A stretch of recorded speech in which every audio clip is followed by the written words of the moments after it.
कहानी की शुरुआत में हम देखते हैं कि ओलिविया अपना जन्मदिन एक गार्डन में मना रही थी। उसने वीकेंड पर अपने दोस्तों को एक खास पार्टी के लिए बुलाया था। सबसे पहले वहां कैरी पहुंची। उसने एक छोटी बच्ची को गाते हुए देखा और उसके साथ खेलने की कोशिश की, लेकिन बच्ची बहुत शांत और गंभीर स्वभाव की थी। थोड़ी देर बाद गैबी आई, जो हमेशा की तरह जोश में थी। वो एक एथलीट है। उसके बाद गैबी का एक्स बॉयफ्रेंड क्रिस भी वहां पहुंचा। फिर ओलिविया वहां आई और सब ने मुस्कुराते हुए उसे उसके गिफ्ट्स दिए। कुछ देर बाद माहौल थोड़ा ठंडा पड़ गया जब सारा वहां आई। सारा और कैरी की आपस में बिल्कुल नहीं बनती थी, क्योंकि सारा एक अमीर और बिगड़ी हुई लड़की थी। लेकिन कैरी ने ओलिविया से वादा किया था कि वो सारा से झगड़ा नहीं करेगी और पार्टी खराब नहीं होने देगी। कुछ देर बाद ओलिविया ने सबको बताया कि उसने ब्लू लाइट नाम के एक बहुत मशहूर म्यूजिक फेस्टिवल के टिकट लिए हैं। अगर सब जल्दी निकले तो वे लोग रात के 12 बजे तक वहां पहुंच सकते हैं और फिर 2 दिन तक मजे कर सकते हैं। ओलिविया के बॉयफ्रेंड माइकल ने ट्रांसपोर्ट का इंतजाम किया था और फिर उसने अपने दोस्त जेसन से सबको मिलवाया, जो कि एक एक्स मरीन ऑफिसर था। जब बस की अजीब सजावट को लेकर सवाल उठे, माइकल ने बताया कि ये बस उसके अंकल का है और उन्होंने ही उसे दिया है, इसलिए इसकी सजावट थोड़ी अजीब है, जैसे सामने लगी हुई सींग वाली खोपड़ी वाली चीज। सफर शुरू हुआ। सब म्यूजिक और ड्रिंक्स में मस्त हो गए। कुछ घंटों बाद माइकल ने बस रोकने का ऐलान किया।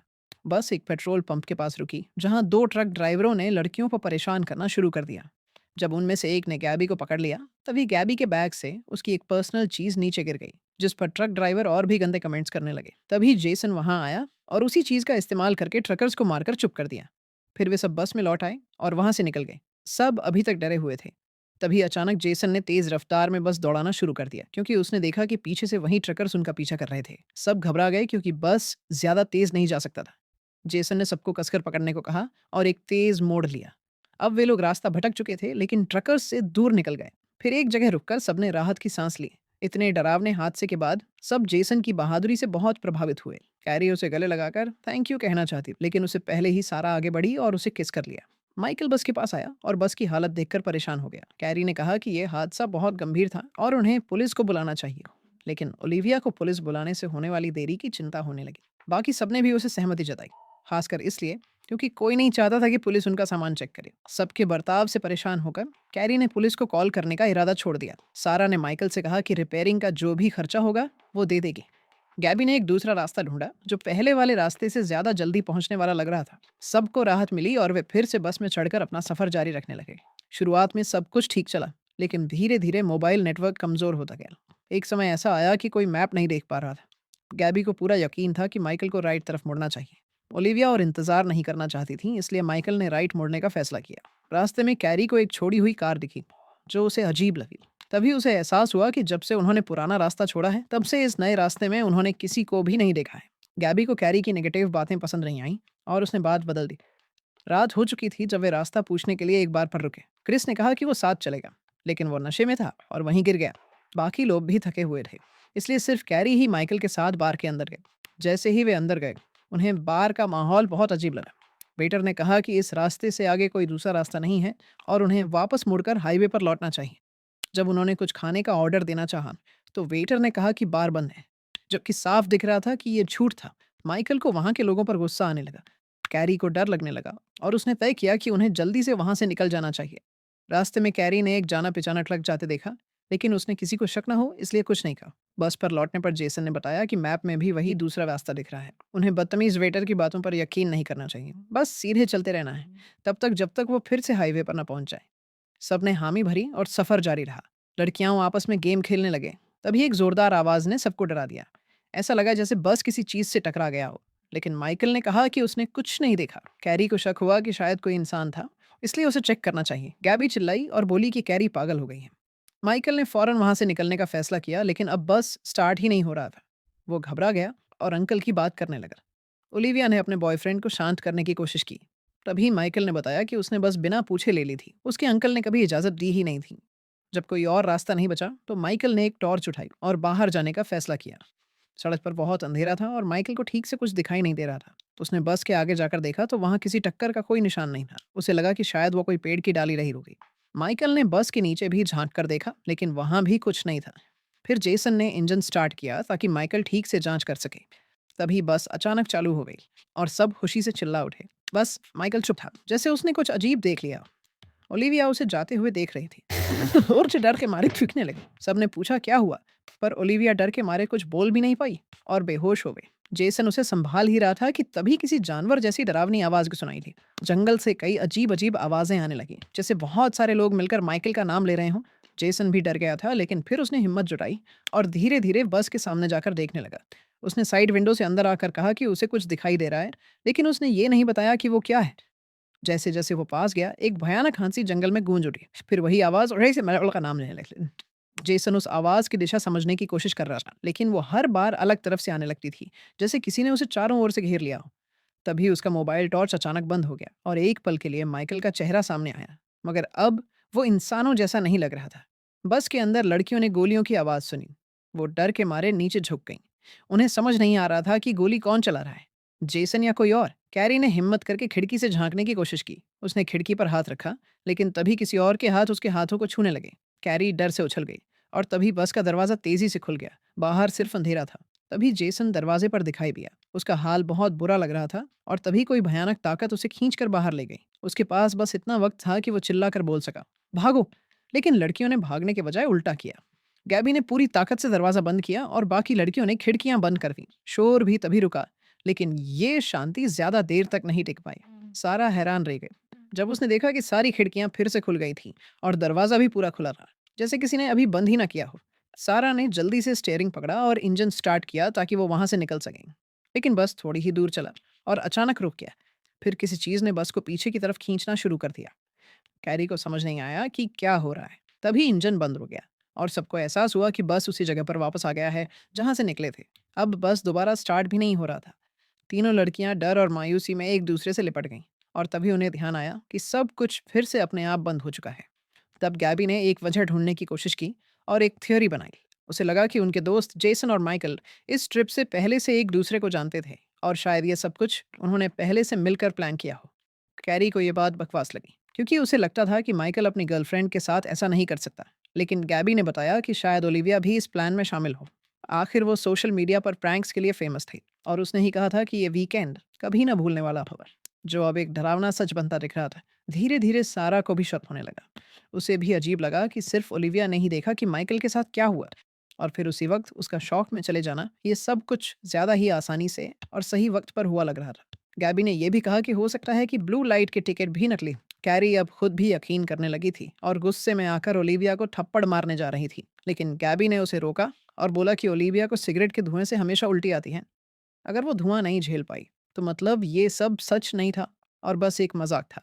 गैबी ने कैमरा ऑन किया और पूरी कहानी को रिकॉर्ड करते हुए ओलिविया का मजाक उड़ाया। लेकिन जैसे ही सारा ने ओलिविया के सामने सिगरेट का धुआं छोड़ा, ओलिविया ने कोई भी प्रतिक्रिया नहीं दी। अब सबको समझ आ गया कि उनकी सोच गलत थी। तभी लाइटें टिमटिमाने लगीं, जैसे ये डरावनी ताकत अब उनके सोच पर हंस रही हो। गैबी ने क्रिस को हिलाकर जगाने की कोशिश की। क्रिस थोड़ी देर के लिए होश में आया और बोला कि उसने एक सपना देखा था जिसमें सिर्फ वो तीनों लड़कियां थीं, लेकिन माइकल और जेसन नहीं थे, क्योंकि अब वो इस दुनिया में नहीं रहे। फिर वो दोबारा बेहोश हो गया।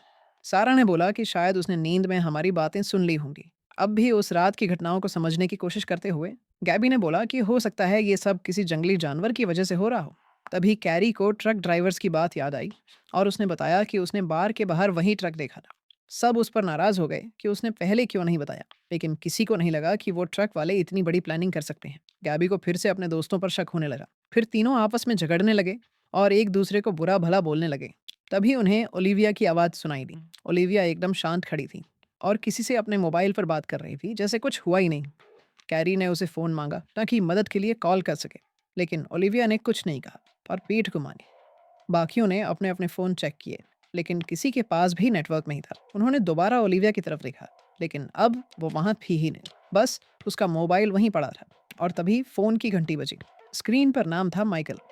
सारा गुस्से में फ़ोन उठाती है और चिल्लाने लगती है, लेकिन उधर से जो आवाज़ें आती है वो उसकी अपनी ही आवाज़ में उसी की बातें दोहराती है। तभी उन्होंने देखा कि ओलिविया सड़क के बीच में अकेली खड़ी है। गैबी उसे वापस लाने के लिए बाहर निकलना चाहती थी, लेकिन दरवाज़ा खुल ही नहीं रहा था।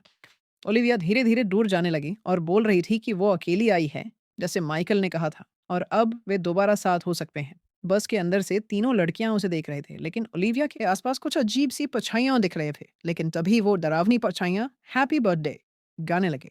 ये देखकर ओलिविया का होश लौट आया और वो भागने लगी, लेकिन बीच रास्ते में गिर गई।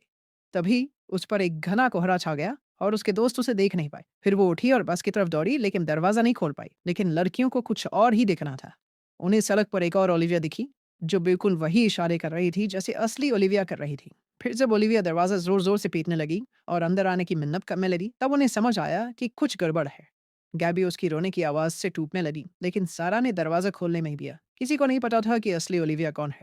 जब सब कुछ शांत हो गया और कोहरा गिरा हो गया, तो सबको पहली बार लगा कि ये किसी रहस्यमयी ताकत का काम है। अब उनके पास बस एक ही उपाय था, सुबह तक किसी तरह जिंदा रहना। तभी फिर से लाइटें टिमटिमाने लगी और दरवाजे पर जोर जोर से कोई दस्तक देने लगा। साथ में गोलियों और चीजों के टूटने की आवाजें आने लगी। सबने कोई हथियार ढूंढने की कोशिश की। तभी अचानक एक अलमारी से बड़ा सा सांप गिरा और कैरी से गलती से स्टोव चालू हो गया।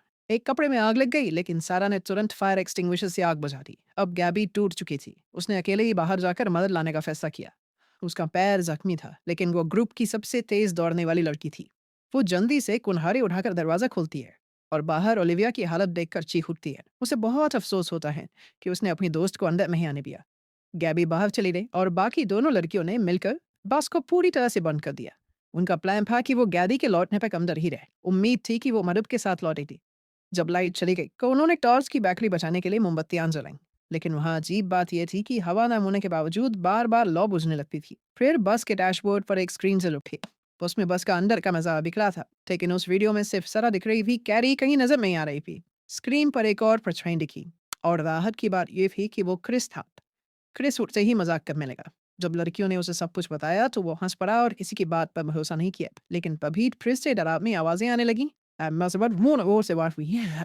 बस कुछ ही सेकंड लगे और क्रिस का चेहरा भी जस्ट बदल गया। फिर उसने बताया कि वो इंजीनियरिंग का स्टूडेंट है और बस ठीक कर सकता है, लेकिन इसके लिए उसे बाहर जाना पड़ेगा। सारा ड्राइविंग सीट पर बैठ गई और क्रिस इंजन ठीक करने लगा। तभी उसे पता चला कि उसके सारे औजार गायब हैं। वो औजार बस के नीचे पड़े थे। डरते डरते वो उन्हें लेने नीचे गया। तभी अचानक एक चाकू हवा में उछलकर उसके हाथ पर लग गया।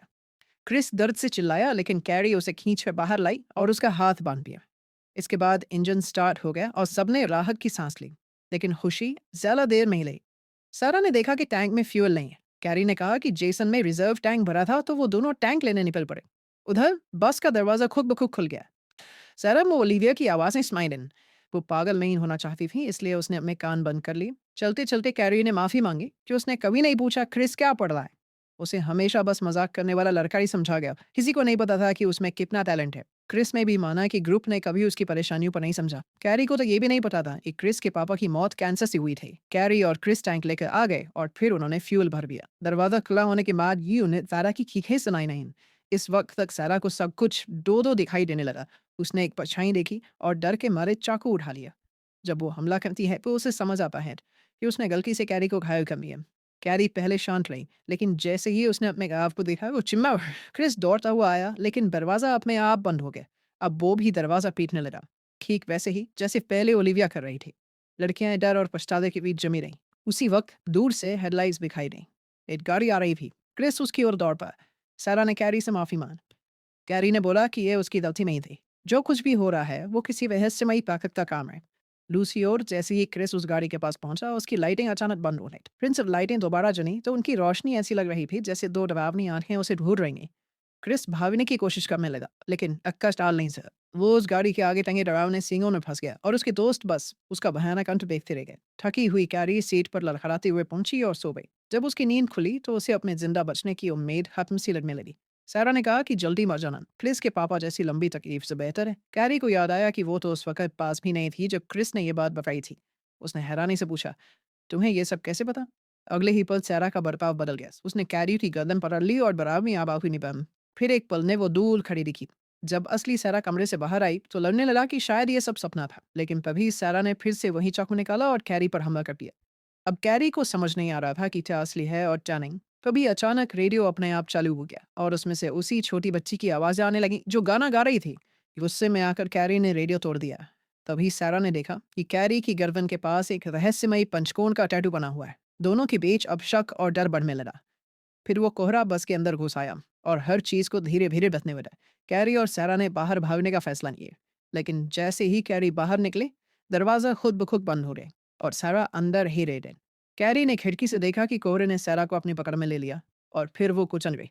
बस चिंगारी छोड़ने लगा जैसे कोई बड़ा धमाका होने वाला। कैरी जंगल की ओर भागने लगी, लेकिन वो बच्ची की आवाज़ अब भी उसे हर जगह सुनाई दे रही थी। तभी वो किसी चीज़ से टकरा कर गिरी। वो गैबी की टाँग थी। डर के मारे कैरी फिर मारी। जब वो उस सड़क तक पहुंची, कब तक सुबह हो चुकी थी। तभी एक जानी-पहचानी ट्रक उसके सामने से गुजरी और कैरी अचानक गायब हो गई। कुछ देर बाद दूसरी सड़क पर एक कार में कुछ नए लड़के-लड़कियां बस के पास से गुजरे। उनमें से एक ने कहा, "ये बस यूं खाली क्यों पड़ा है?" लेकिन बाकी सब ब्लू लाइट पहुंचने की खुशी में थे। उन्हें पता नहीं था कि अब वही अनबेरा रास्ता उनका भी इंतजार कर रहा है। इसी के साथ ये मूवी यही खत्म होती। अगर आपको ये एक्सप्लेनेशन अच्छा लगा हो तो वीडियो को लाइक करें और इसे अपने दोस्तों के साथ ज़रूर शेयर करें। ऐसी ही और मज़ेदार और अनोखी कहानियों के लिए चैनल को सब्सक्राइब करना न भूलें।